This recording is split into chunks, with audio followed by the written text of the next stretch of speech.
오늘도 이 새벽에 하나님의 은혜가 가득하기를 소망하며 축복합니다. 이스라엘 자손들은 하나님의 놀라운 능력을 힘입어서 마른 땅으로 요단강을 건너게 되었고 또 가나안 땅에 들어가게 되었습니다.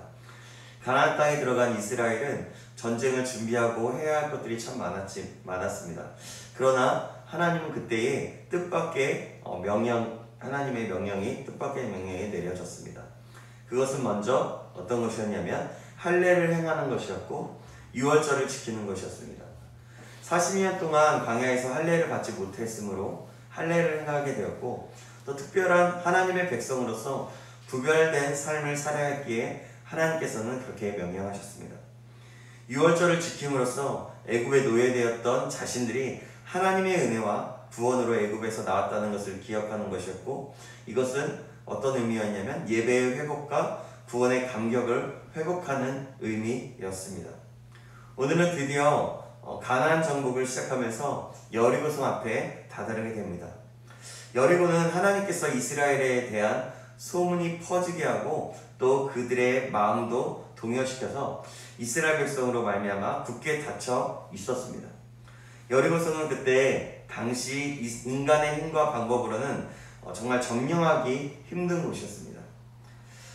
여리고성은 외벽과 내벽으로 된 성벽이 11m나 되었고 외벽에는 3에서 4m 높이의 석조 장애물을 쌓아 놓았다고 합니다. 그리고 성벽 위에는 군사들이 지키고 있었습니다. 그렇기 때문에 여리고성을 점령하는 것은 그때 당시에 인간의 힘으로 되는 일이 절대로 아니었습니다. 그 땅은 또한 아낙 자손이 살고 있었습니다. 그런 가운데 여리고성을 점령하라는 하나님의 명령이 떨어집니다. 그 명령은 여리고성 주위를 하루에 한 번씩 돌고 마지막 7번째 되는 날에 7번 돌라는 것이었습니다. 오늘 보면 3절에서 5절 말씀인데요. 제가 읽겠습니다. 너희 모든 군사는 그 성을 둘러 성 주위를 매일 한 번씩 돌되 엿새 동안을 그리하라. 제사장 7은 7 양각 나팔을 잡고 언약궤 앞에서 나아갈 것이요 7째 날에는 그 성을 7번 돌며 그 제사장들은 나팔을 불 것이며 제사장들이 양각 나팔을 길게 불어 그 나팔 소리가 너희에게 들릴 때에는 백성은 다 큰 소리로 외쳐 부를 것이라. 그리하면 그 성벽이 무너져 내리리니 백성은 각기 앞으로 올라갈지니라 하시네. 아멘. 이러한 명령이 내려진 상황이었는데요. 그뿐만이 아니라 그 안에서 어떻게 여리고성을 돌아야 하고 이스라엘은 어떻게 반응해야 했는지 말씀을 하고 있습니다. 그럼 여리고성이 점령되는데 이스라엘에게 주어진 명령과 또 그들의 반응은, 그들의 행동은 무엇이었을까요? 그것은 세 가지로 한번 찾아보려고 합니다. 먼저 첫 번째로 침묵하라 였습니다. 여호수아는 이스라엘이 여리고성을 돌 때 1절 말에서는 안 된다고 명령하였습니다. 오늘 보면 10절 말씀입니다. 10절 말씀입니다. 제가 읽겠습니다. 여호수아가 백성에게 명령하여 이르되 너희는 외치지 말며 너희 음성을 들리게 하지 말며 너희 입에서 아무 말도 내지 말라. 그리하다가 내가 너희에게 명령하여 외치라 하는 날에 외칠지니라 하고. 아멘. 왜 하나님께서는 성을 도는 그 이스라엘에게 아무 말도 하지 못하게 하셨을까요? 만일 말하게 내버려 두었다면 그들이 무슨 말을 했을까요? 그 중에 믿음 없는 사람들이 혹시라도 있다면 부정적인 말을 하고 불평할 것이 뻔했습니다.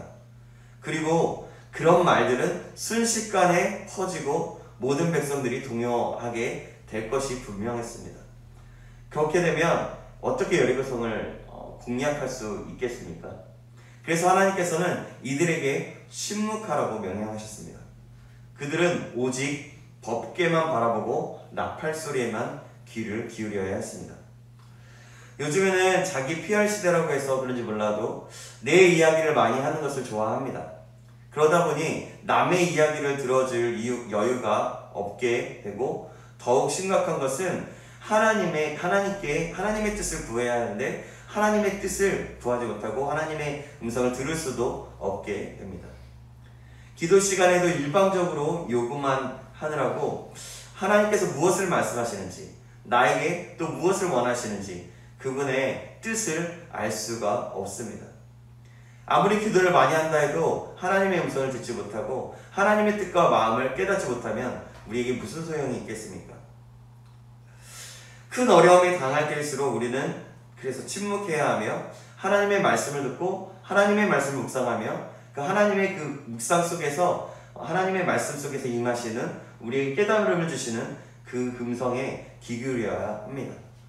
그래야 길을 찾을 수 있고 마침내 모든 것에서 이길 수 있게 되는 것입니다. 그때 하나님은 놀라운 일들을 행하십니다. 자신의 뜻을 이루시며 행하시는 것을 자신의 백성들, 우리 성도들에게 보게 하시는 것입니다.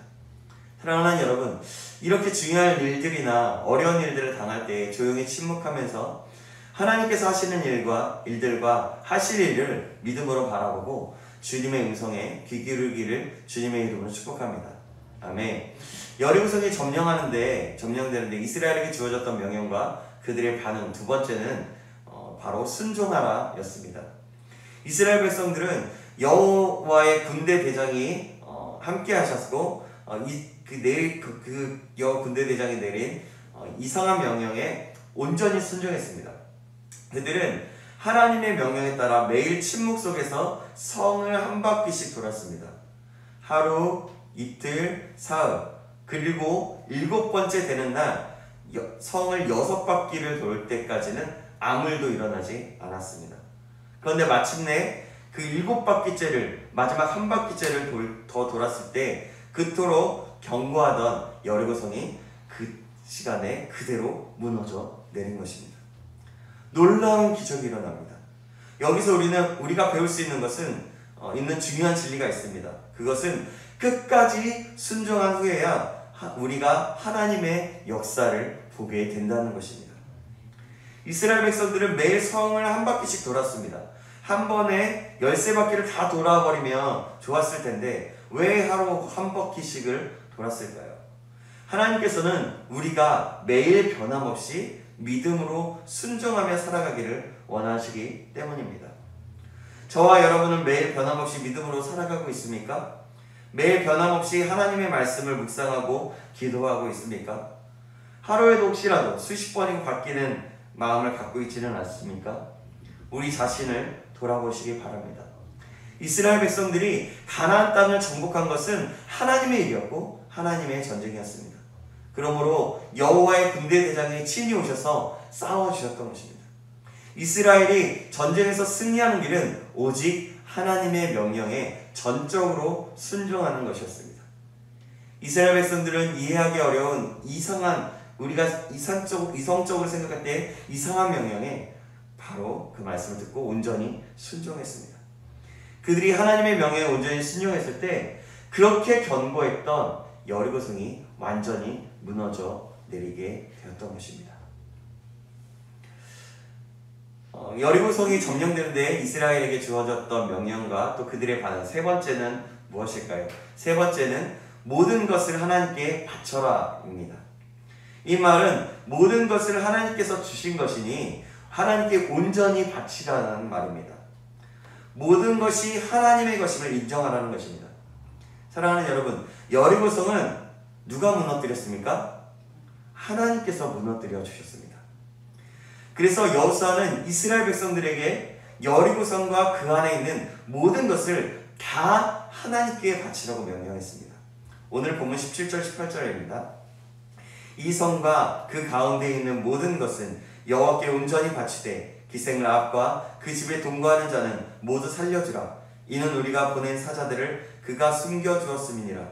너희는 온전히 바치고 그 바친 것 중에서 어떤 것이든지 취하여 너희가 이스라엘 진영으로 바치는 것이 되게 하여 고통을 당하게 되지 아니하도록 오직 너희는 그 바친 물건에 손을 대지 말라. 만일 이스라엘 중에 누구든지 이 성의 물건에 손을 대면 이스라엘에게 큰 고통이 임하게 될 것이라고 했습니다. 그래서 이스라엘의 군사들은 여리고성을 정복한 후 아무 전리품도 얻을 수가 없었습니다. 왜 여리고성과 그 안에 있는 모든 것을 하나님께 바쳐야 했을까요? 그것은 이스라엘로 하여금 오직 하나님만이 온 우주 만물과 우리 인생의 주인이심을 분명히 기억하며 고백하게 하기 위해서였습니다. 사실 하나님께서는요, 여리고성이나 그 안에 있는 값진 물건들이 하나도 필요치 않으셨습니다. 그럼에도 불구하고 이스라엘 자손들은 여리고성과 그 안에 있는 모든 물건들을 모두 하나님께 바치라고 명령하셨습니다. 그것은 곧 오직 하나님만이 우리의 모든 것의 주인이 되심을 고백하는 의미를 가지고 있었습니다. 이렇게 주인됨을 고백하는 것을 원하셨다고 합니다. 오늘을 살아가는 우리가 주의를 지키고 11조를 드리는 이유가 무엇이겠습니까? 하나님께서는 그것을 필요로 하시기 때문입니까? 하나님께서? 그렇지 않습니다. 하나님은 온 우주 만물의 창조주시며 주인이십니다. 하나님께는 부족한 것이 없으십니다. 그럼에도 불구하고 우리가 주의를 지키고 11조를 드리는 이유가 무엇입니까? 그것은 바로 우리의 신앙의 고백입니다. 우리는 주의를 지키면서 하나님께서 우리 모든 날, 모든 시간의 주인이심을 고백하는 것입니다. 11조를 드리면서 내가 수고하여 얻은 모든 것은 하나님께서 주셨으며 모든 것이 하나님의 것임을 고백하는 것입니다. 주의를 지키는 것과 11조를 드리는 것은 이처럼 우리의 신앙을 고백하는 것이기 때문에 하나님께서 기뻐하시는 것입니다. 또한 우리에게 더 풍성한 은혜의 복을 내려주시는 것입니다. 그러나 우리가 확실히 알아야 할 것이 있는데 이 주일 예배와 11조를 드리는 것이 우리에게 임할 축복을 기대함으로 드리는 것이 되어서는 안 된다는 것입니다. 이건 우리의 신앙의 고백이고 내가 하나님이 모든 것의 주인이심을 인정하는 것이지 복을 받기 위함이 아니라는 것입니다. 드리는 것은 우리가 하나님께 드리는 것은 당연한 것입니다. 그럴 때 우리에게 축복은 덤으로 임하여 지는 것입니다. 오늘을 사는 우리는 하나님께서 나의 인생의 주인 되심을 인정하고 있습니까? 오늘 나에게 있는 모든 것이 하나님께서 주인인 것을 고백하고 있습니까? 그것을 어떻게, 무엇으로 나타내고 있습니까? 이제는 우리의 마음을 다하여 신앙 고백을 하면서 주의를 지키기를 주님의 이름으로 축복합니다. 하나님께서 내 인생의 주인 되심을 뜨겁게 고백하기를 주님의 이름으로 축복합니다. 그리고 나의 11조에 하나님께서 나에게 모든 것을 주셨다는 뜨거운 고백과 감사함을 담으십시오. 그 의미를 잘 기억하면서 온 마음을 다해 신앙을 고백하며 주의를 지키고 하나님께 드릴 것을 드리는 우리 모두가 되기를 주님의 이름으로 축복합니다. 아멘. 하나님께서는 이스라엘 백성들이 여리고성을 정복할 때 그 성 안에 있는 모든 사람들을 멸하게 하셨습니다. 오늘 본문 20절, 21절 말씀입니다.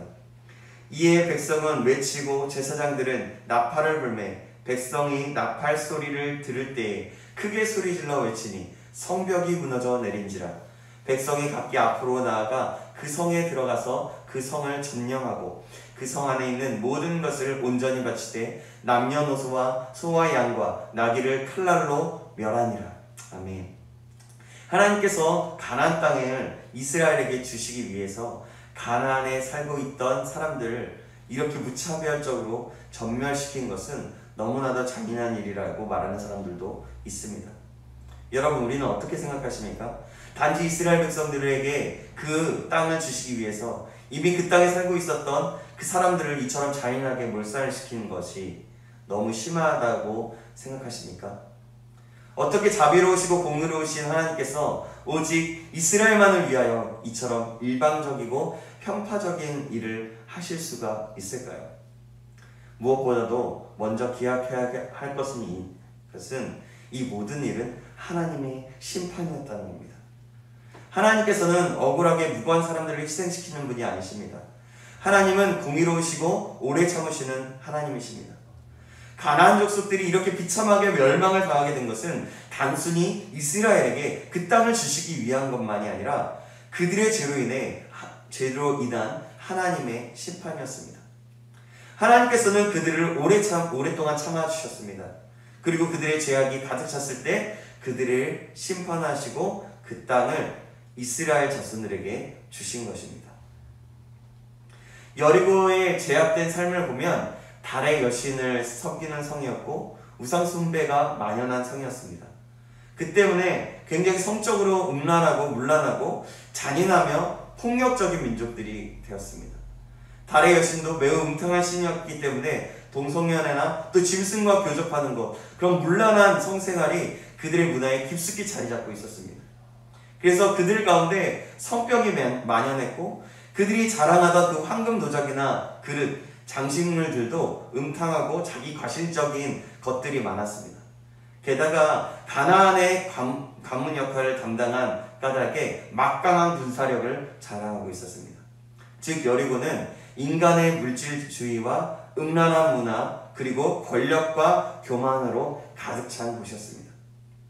하나님과 대립되는 죄의 집약체와도 같았습니다. 이곳의 사람들과 물건들을 그대로 놓아둔다면 이스라엘 백성들이 신앙을 버리고 그들에게 오염되는 것은 시간 문제였습니다.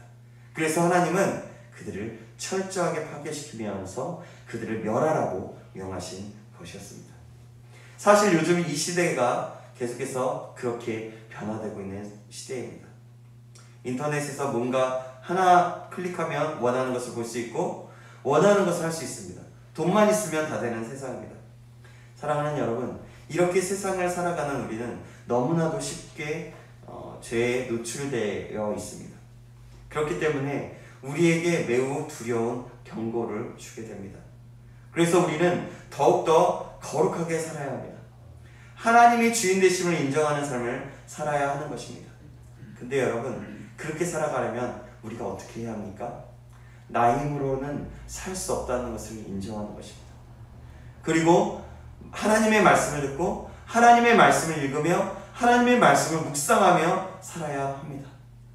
하나님께 은혜를 구하며 하나님의 도우심을 구하며 기도하여 하나님을 찾고 또 찾아야 하는 것입니다. 이러할 때에 성령의 충만한 가운데 살아갈 수 있기 때문입니다. 그러할 때에 이 세상에서 우리를 도우시고 승리케 하시는 하나님을 보게 되기 때문입니다. 그러므로 우리는 함부로 죄를 범하지 말고 두려운 마음으로 죄를 버리고 회개하는 우리가 되어야겠습니다. 그리고 거룩하게 살아가기를 힘써야겠습니다. 더 나아가서 하나님이 참 하나님을 전하는 저와 여러분이 되어야겠습니다. 우리 이 사실을 기억하시기 바랍니다. 기생 라합은 정탐꾼들을 살려줌으로 인해서 그 믿음으로 인해서 결국에 또 그 가족이 모두 다 구원을 받게 되는 역사가 일어납니다. 이렇게 믿음은 하나님께서 귀하게 여기시고 은혜를 구하고 또 죄 가운데 있었던 사람도 회개하고 돌아올 때 하나님은 용서하시고 그들을 받아주고 용납해 주시는 분이십니다. 이 사실을 기억함으로 오늘을 살아날 수 있는 저와 여러분에게 간절히 소망합니다. 기도하겠습니다. 하나님 아버지 감사합니다. 오늘 우리에게 깨닫는 은혜를 주심을 감사합니다. 하나님께 오늘 말씀을 통해서 여리고성이 무너진 것을 통해서 하나님께서 명령하셨던 그 명령에 순종한 이스라엘 백성들처럼 우리도 하나님의 명령에 순종할 수 있는 자 될 수 있도록 도와주시옵소서. 침묵해야 할 때는 침묵하며 하나님의 말씀이 우리 가운데 떨어졌을 때 그 말씀이 정말 나의 삶 가운데서 이루어질 수 있도록 하나님의 말씀에 작은 것에서도 반응하며 나아갈 수 있는 자 될 수 있도록 도와주시옵소서. 하나님께서 모든 것의 주인 되심을 인정하고 하나님께 모든 것을 감사함으로 드릴 수 있는 우리 모두가 될 수 있도록 인도하여 주시옵소서. 살아계신 예수 그리스도의 이름으로 기도합니다. 아멘.